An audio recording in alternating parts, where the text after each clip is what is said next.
Good morning everybody. చాలామంది అడుగుతుంటారు, డిప్రెషన్కి వైద్యం అవసరమా?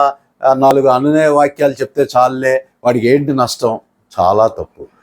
అనేక మంది మైనర్ డిప్రెషన్తో, దీన్ని డిస్థైమియా, న్యూరోటిక్ డిప్రెషన్ అంటాము. అలాగే కొంతమందిలో మేజర్ డిప్రెషన్ అనేది కూడా కలుగుతుంటుంది. డిప్రెషన్ని అలా వదిలేసి మనం కర్మ సిద్ధాంతాన్ని ఆపాదించుకొని వాడే బాగుపడతాడులే అనుకుంటే, డిప్రెషన్ వల్ల, ఆ జబ్బు వ్యాధి లక్షణాల వల్ల వాళ్ళ కెరీర్ అనేది నాశనం అవుతుంది.